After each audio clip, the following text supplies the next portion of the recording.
नमस्कार. पुन्हा एकदा आपल्या सर्वांचं स्वागत आहे द मोहिनी रेसिपी बुक या यूट्यूब चॅनलमध्ये. तर आज आपण शिकणार आहोत महाराष्ट्रातील नव्हे तर संपूर्ण भारतभर असणारं सर्वात फेमस स्ट्रीट फूड म्हणजेच वडापाव. वडापाव बनवण्याची पद्धत एकदम साधी, सरळ आणि सोपी आहे. चला तर मग आज आपण वडापाव बनवायला घेऊ. सर्वप्रथम मी वडापाव बनवण्यासाठी इथं कुकरमध्ये 3 मोठे बटाटे घेतलेले आहेत. आपण हे मस्तपैकी शिजवून घ्यायचे आहे. साधारणतः 3 ते 4 शिट्ट्यांमध्ये बटाटा शिजून जातो आणि ह्या 3 ते 4 मोठ्या बटाट्यांमध्ये आपले 9 ते 10 वडापाव सहज होतात. तर आता बटाटे शिजेपर्यंत आपण इथं वडापावची चटणी बनवून घेणार आहोत. त्यासाठी मी थोडेसे शेंगदाणे, खोबरं, लसूण, चवीनुसार मीठ आणि लाल मिर्च पावडर घेतलेली आहे. तुम्हाला जर जास्त तिखट आवडत असेल तर तुम्ही लाल मिर्च पावडरचा जास्त प्रमाणात वापर करू शकता. आणि याचं आपण इथं मस्तपैकी असं वाटण करून घेतलेलं आहे आणि प्लेटमध्ये काढून घेत आहोत. त्याच्यानंतर मी इथे आता भाजी बनवण्यासाठी बारीक चिरलेलं कांदा, आलं, लसूण, 4 ते 5 मिरच्या, कोथिंबीर आणि कढीपत्ता घेतलेला आहे. तर याचं आपण मिरची, आलं, लसूण आणि याचं मस्तपैकी असं वाटण करून घ्यायचं आहे. आणि वाटण झाल्यानंतर इथं मस्तपैकी असं जे आपले बटाटे शिजलेले आहेत त्याची एकदम छान अशी साल काढून घ्यायची, स्वच्छ करून घ्यायचे आहेत. आणि इथं बघा आपण आपल्याला असे बटाटे एकदम मस्तपैकी असे स्वच्छ करून घेतलेले आहे, त्याची साल काढून घेतलेली आहे. आणि त्याचं भाजीचं आपण जे स्टफ एकदम व्यवस्थित होण्यासाठी इथं आपण थोडासा त्याला चिरून घ्यायचा आहे. आणि इथं आता आपण भाजी बनवायला घेणार आहोत. त्यासाठी सर्वप्रथम मी इथं कढई ठेवलेली आहे. त्याच्यामध्ये 1 पळी तेल, थोडीशी मोहरी, थोडेसे जिरे टाकून घेतलेले आहेत. आणि त्याच्यामध्ये आपण आता कढीपत्ता टाकणार आहोत. कढीपत्ता, जिरा आणि मोहरं ह्याला आपण चांगलं थोडंसं तडतडू येईपर्यंत थोडंसं हलवून घ्यायचं आहे. हलवून घेतल्यानंतर आपण त्याच्यामध्ये आता जो आपला बारीक चिरलेला कांदा आहे तो टाकणार आहोत. कांदा टाकून झाल्यानंतर थोडंसं त्याला परतून घ्यायचं आहे मस्तपैकी असं.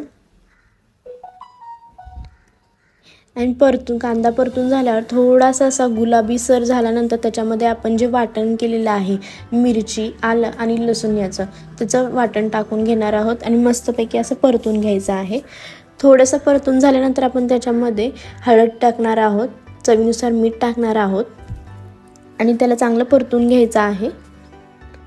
थोडंसं परतून झाल्यानंतर आपण आपला जो बारीक चिरलेला बटाटा आहे तो त्याच्यामध्ये टाकणार आहोत, जेणेकरून आपली भाजी एकदम अशी लुसलुशीत असं होऊन जाते. कारण की बटाट्याचं जे आपल्याला वडे बनवायचे असतात त्यासाठी आपल्याला भाजी एकदम पूर्ण सैलसर अशी लागते.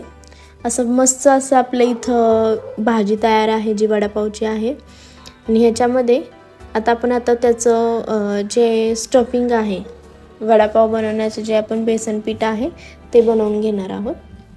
त्यासाठी मी इथं जवळजवळ 1 वाटी बेसन पीठ घेतलेलं आहे. त्याच्यामध्ये मी थोडासा ओवा असा हातावर घेऊन थोडंसं त्याला हातावर स्मॅश करून मग टाकायचं आहे.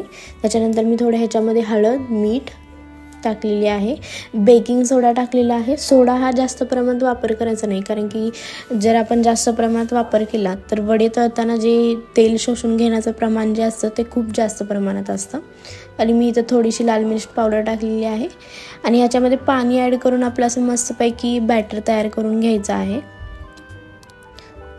हे बघा एकदम असं सैलसर असं, एकदम जास्त थिक पण नाही, जास्त जाड पण नाही, जास्त पातळ पण नाही, असं एक मीडियम असं बॅटर आपण तयार करून घेतलेलं आहे.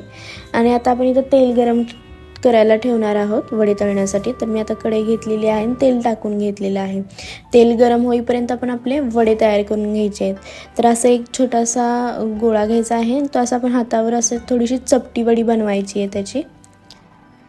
तेल तापलं आहे की नाही हे बघण्यासाठी आपण थोडंसं जे बॅटर आहे ते आपण असं तेलात टाकून बघायचं आहे. ते बॅटर असं वरती फुगून आलं की समजायचं आपल्याला तेल तापलेलं आहे. आणि आता आपण वडे तळायला घेणार आहोत. असे आपण एक वडे त्या तेलामध्ये सोडायचे आहेत.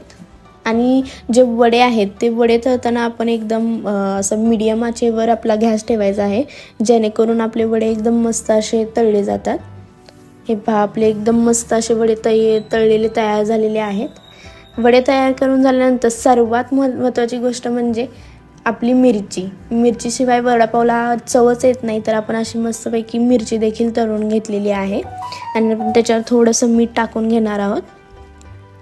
हे पहा आता आपला वडापाव तयार आहे. आपण आता त्याच्यामध्ये मस्तपैकी जी आपली चटणी आहे शेंगदाण्याची ती टाकलेली आहे वडा ठेवलेला आहे। अशा पद्धतीने आपल्याला एक महाराष्ट्रातील सर्वात फेमस असा स्ट्रीट फूड म्हणजेच वडापाव तयार झालेला आहे। थँक्यू। लवकरच भेटूयात नेक्स्ट व्हिडिओमध्ये।